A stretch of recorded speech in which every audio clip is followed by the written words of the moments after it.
Welcome to the Deconstructed Woman podcast, a podcast about breaking down barriers between women, exploring and sharing perspectives of each individual woman's experience, and discovering what we have in common and what makes us different.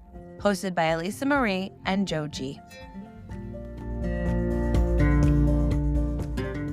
Welcome back to the next episode of the Deconstructed Woman podcast. So Joji and I were talking about, she had recently read a couple of articles and was talking about a recent movie that she had looked into. And the topic that came up was the idea of, sometimes we're looking for fulfillment in life, and there's certain expectations, whether that be that, once I get married, I'll be happy, or once I have kids, I'll be happy. But sometimes, even after you have those things, you want more. And that's not to say that that is right or wrong. It's really part of the discussion that we wanted to have today. Talk about what is it that, what really are women's desires at the very core, and what does that look like, in today's society? I think that those standards have changed. Those traditional views from the past that have, stated that women stay at home and take care of the family. And a couple of articles, which I'll let Georgie cite, since she's always so good at kind of keeping track of those. But a lot of the articles that we're looking at, we're talking about how women are actually more career oriented and focused more on having a fulfilling career and, workplace presence. So I think that there's definitely been some shifts. There's more stay-at-home dads. There's just different traditional views, and they have changed over time. So Joji, let me pass it to you so we can kind of touch base about how this kind of came up for you, and then we'll kind of jump back into what that looks like and how maybe that pertains to us. Yeah, happy to do so. I don't have the article sites available right at this moment, but I definitely will add them to the podcast so people can look them up if they'd like. One of the articles was about sort of the 1950s and how women's roles have evolved, since around the World War and continued. And what that article was really sharing with me was how expectations around women were formed around the war effort and maybe the Depression.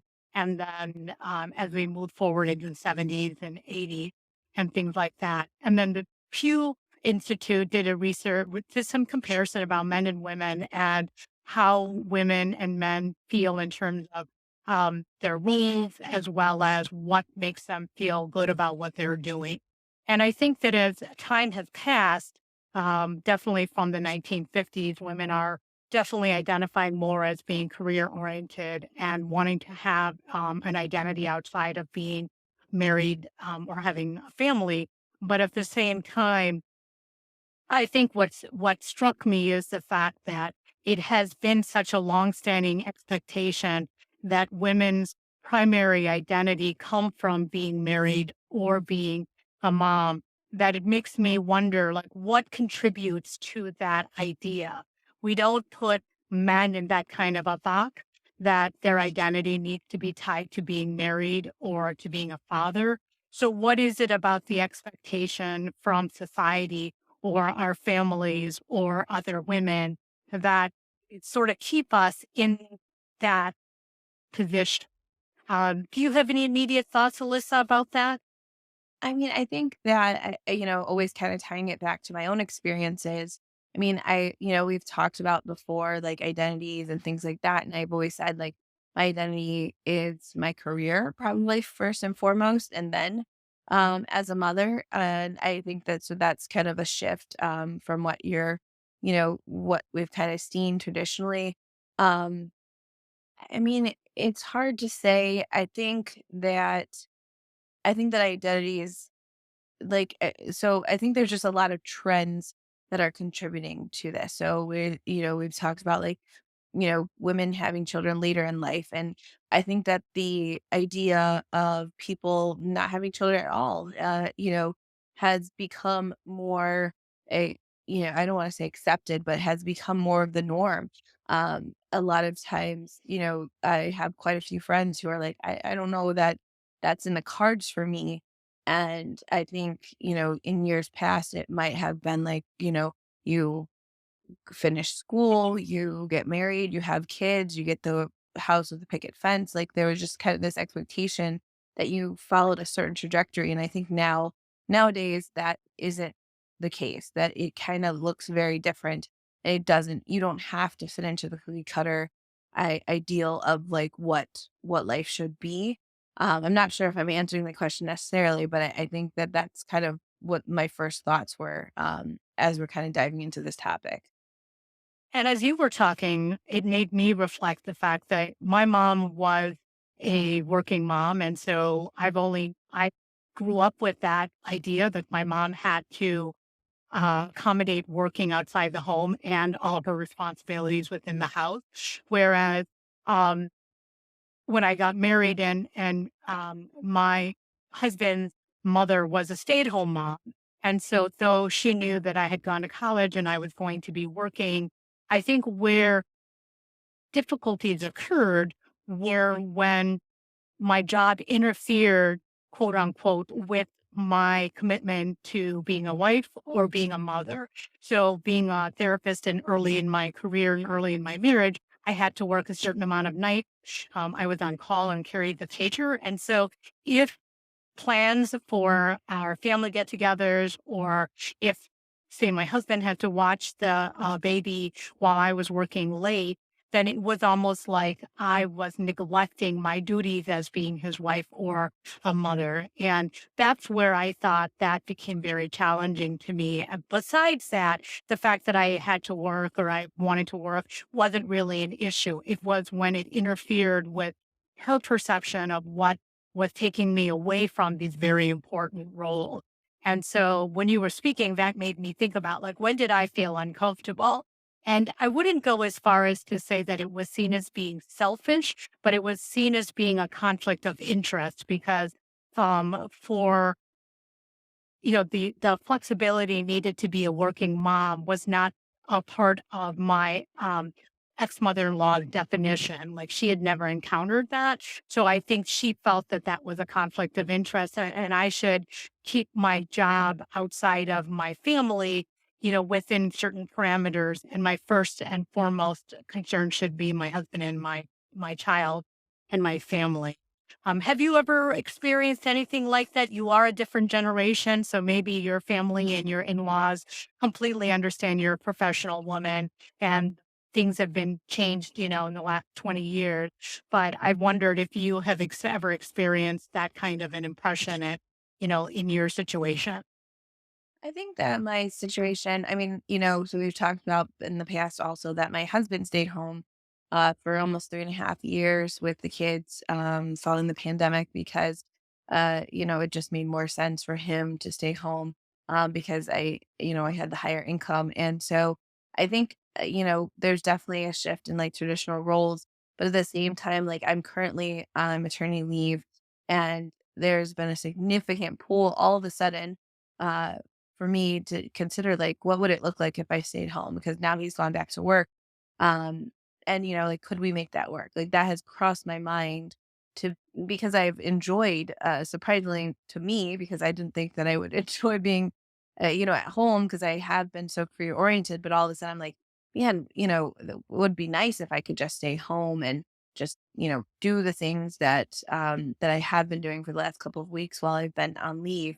But then again, there's this pull to get back to work and, um, you know, do the things that are important to me in my career.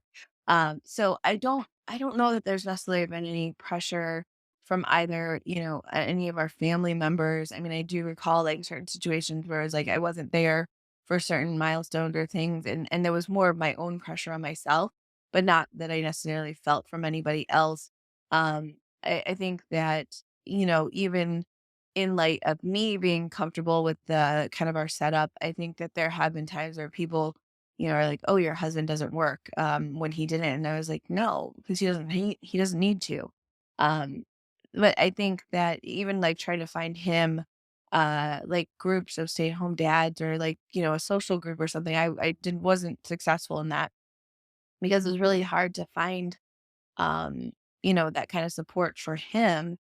Uh, and again, I mean, I think that so as much as I think that we've evolved and those traditional views have changed, there's still logistically some deficits in what that looks like. I do recall I was talking with a friend and she was saying how her husband had stayed at home and he had asked to join one of the mom groups because, he had the kids and he wanted to socialize the kids and they were like, no, you can't join because you're a man.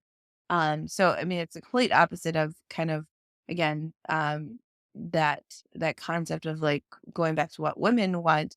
But I think that it's as much as we have changed, there is still this push for women to fulfill kind of all of these roles and to be at home and to be taking care of the kids, even if society, has gone about saying that things have changed. So I think that there's still quite a bit of evolution and movement that needs to be had. And while you were speaking, I was thinking, you're sort of at a pivot point in your life. I may be in a pivot point in my life because I do, for the first time in my life with having a grandson and, on the next couple of weeks, I'm going to have a second grandchild. Like I'm at a pivot point too, because for the first time in my life and in my career, I thought, oh, wouldn't it be fun to be more with the kid? Whereas when I was a young mom, my identity was so wrapped around being a working person that that's all I could conceive to do. And I guess when you're pivoting and I'm sort of in a mid pivot, I was wondering when we talk about like women wanting more, what is that more that we're all reaching for? Is it feeling productive? Is it feeling fulfilled? Is it feeling like we're useful? Is it that people depend on us? When we talk about want more or feeling fulfilled or having these different roles, what are we trying to get at, do you think? I think I mean the first thing that jumped to my head was time. I want more time. And being a working mother, I don't feel like I have the time. Like right now, I have 6 weeks because that's how much time I took off after having my fourth child. And like I have some more time to do the things that I want to get done. And so and that mainly is because I've talked about it before. Like I love decluttering and organizing and cleaning. And so mainly that has to do with like, oh, now I have time to, get to that closet that I wanted to get to or to look at different stuff.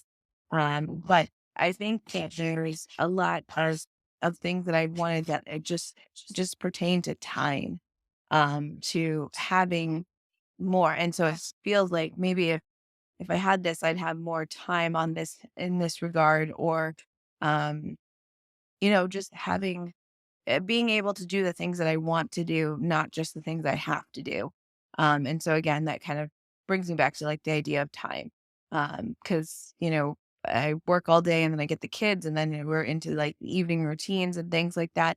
It's like if I had the full day once a week to just do what I wanted to do, that feels like I would be more fulfilled. Like it goes back to that self-care and wanting to, get certain things accomplished. And I think that that would be more achievable if I had more time. Um, but it's interesting because people say, time is on a continuum and quite frankly, like you had the time if you utilize it efficiently. And I'm like, I don't know, I don't have it. So maybe it will come with time, but right now I don't feel like I have time is not my own to do with it as I please. Absolutely. Absolutely. And you have a very busy life. I'm not surprised at all that you feel like time is a scarce resource. I think all of us feel that way. But I mean, obviously, the more competition there is for your attention and your time, the less you feel like you have it or you have control over it. And we all have to agree, those of us who work outside the home, we commit 8 to 10 hours a day outside of the house. And so that is a chunk of time that is taken away from us right at the get go. And for many of us working women, we're trying to accommodate a lot of other parts of our lives during the breaks that we have during the workday. It's not uncommon for me to see my coworkers running out to the grocery store and picking up some groceries so they have dinner for home, or using their lunch hour to do a lot of tasks because they know that it's a valuable amount of time to be able to do something. Now, they may not eat lunch, they may not actually relax during their lunchtime. So then they come back to work and now they have those accountabilities as well. But I think it's really difficult for anybody who doesn't manage both parts of those lives to be able to understand what we're talking about in terms of scarcity of time. And for me, now that and we've talked about this before, now that, I don't have any kids at home and it's just my husband and I. I mean, I feel like, boy, I have so much more time. And it definitely is a beautiful shift and a lot more pleasurable than when we were, actively child rearing as well. When I think about what do I mean by, I want more, because I'm also in the place where I think to myself, well, now that I'm not child rearing and that was such a huge part of my time and effort, what do I want to do with that time? And how do you prioritize where to commit your time? Is it volunteering? Is it going back to school? And I think for me, what I want more of is just being present with whatever I choose to do, whether that is going to school, whether that is volunteering, and whether it is fulfillment, how I define it.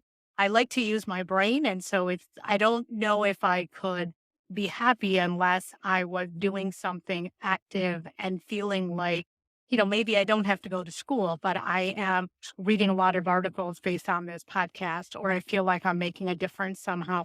Those are all the ways that I know that I feel fulfilled. And so it doesn't necessarily look the same for all of us, right? I mean, part of it is that each one of us are different, and what's going to make you feel good is not the same as somebody else. When Dan and I were talking about this yesterday in terms of this topic, he found it really interesting. And he said, women have never been valued for, what they want to do with their time.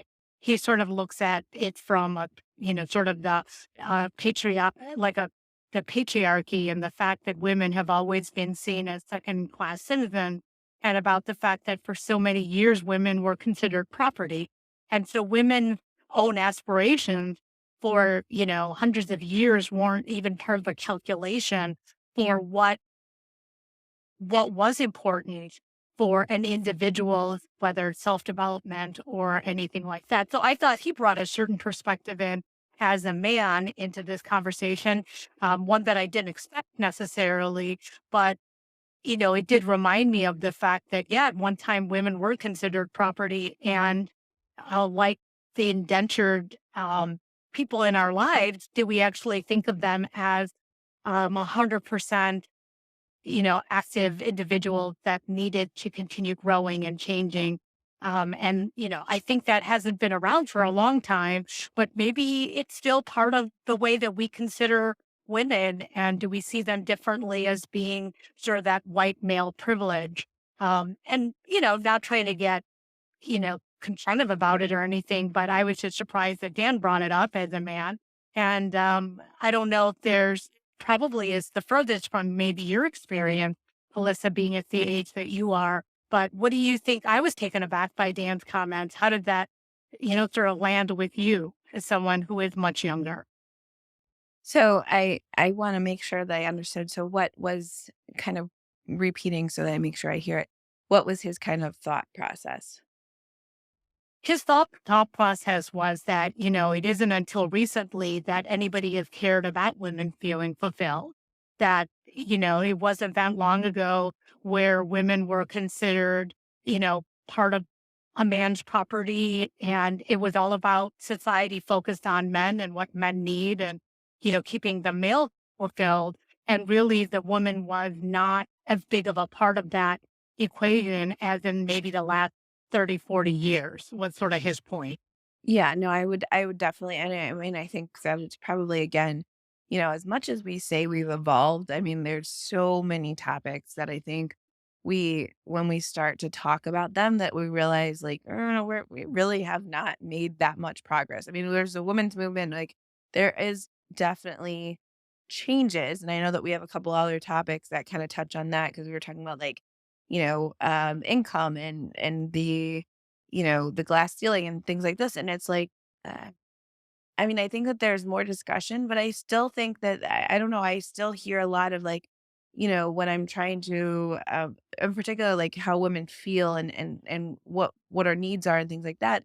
I think you had brought up in one of the questions that we talked about before we jumped on, like it seems selfish, or that women are labeled as selfish for asking for more.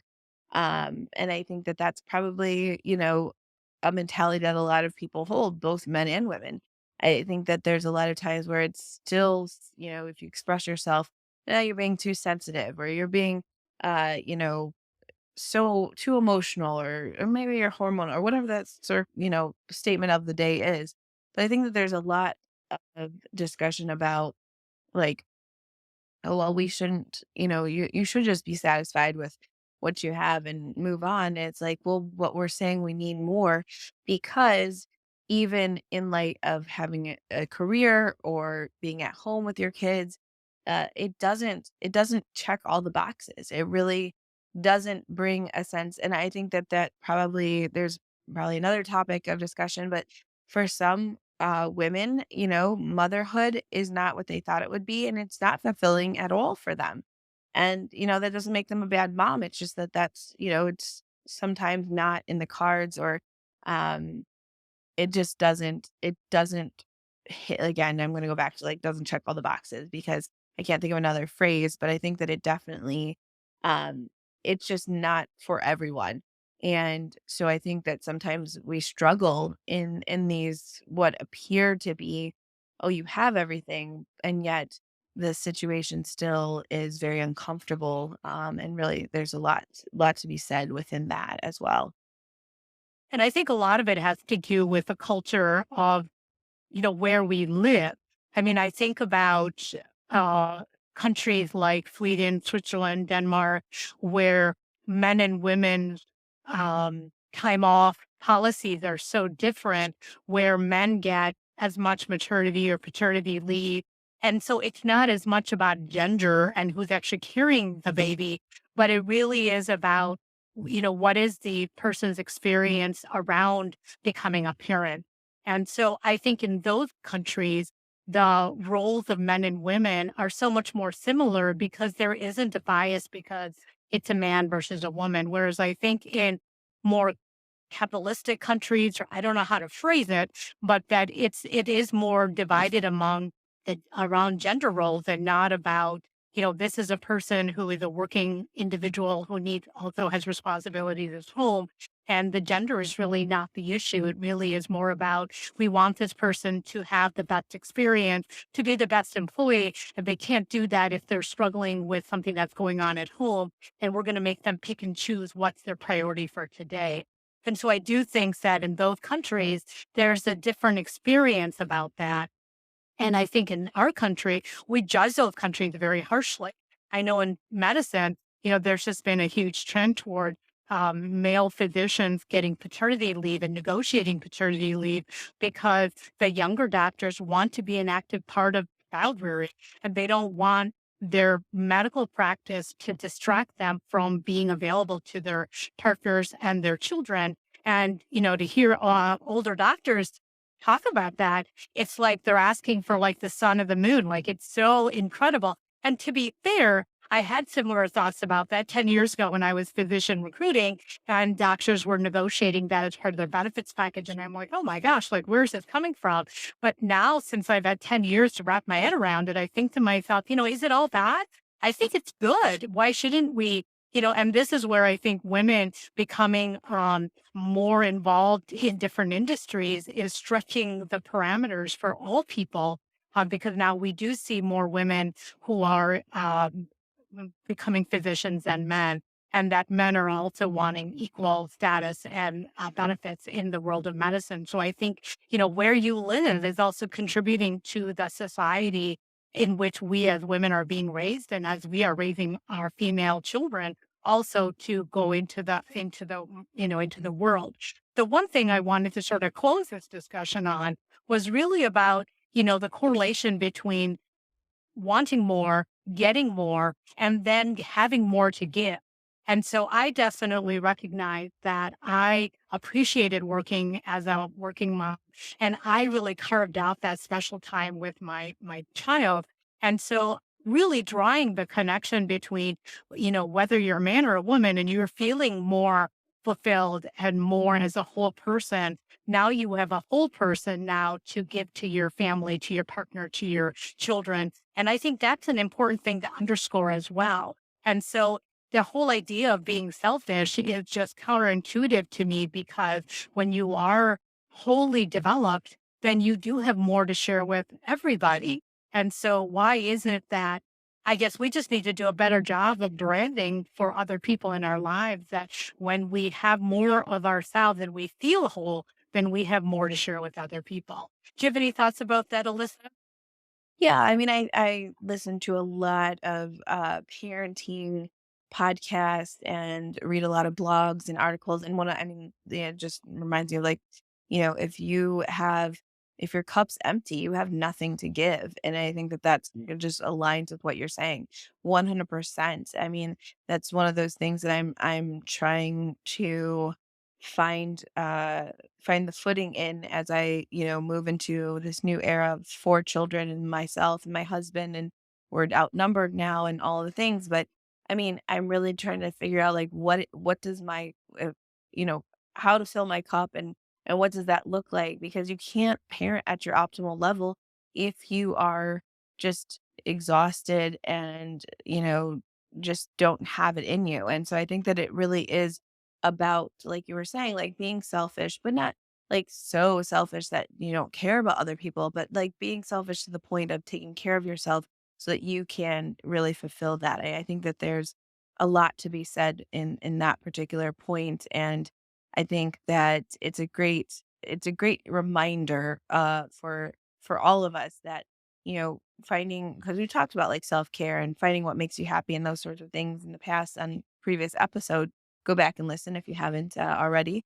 Um, but I think that the point is that we want to do so much, but we need to make sure that we are taking care of ourselves, so that we can be that whole person and really, like you said, present and show up to do the things that we need to get done. We hope that this discussion was helpful to you, that you got a little glimpse into, the concept. The concept here is why women want more and what that looks like. And so I think that there's a lot to be said with that. And again, as always, we want to hear your thoughts. So feel free to email us at deconstructed woman podcast at gmail.com, or jump on our Facebook page, or you are also always welcome to leave us a voice message.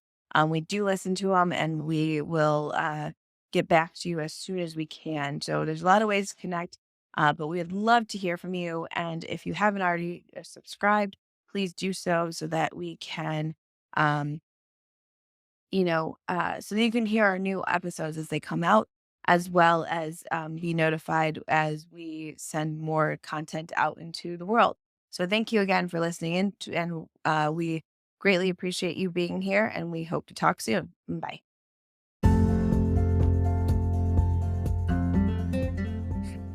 Thank you for listening to our podcast, The Deconstructed Woman.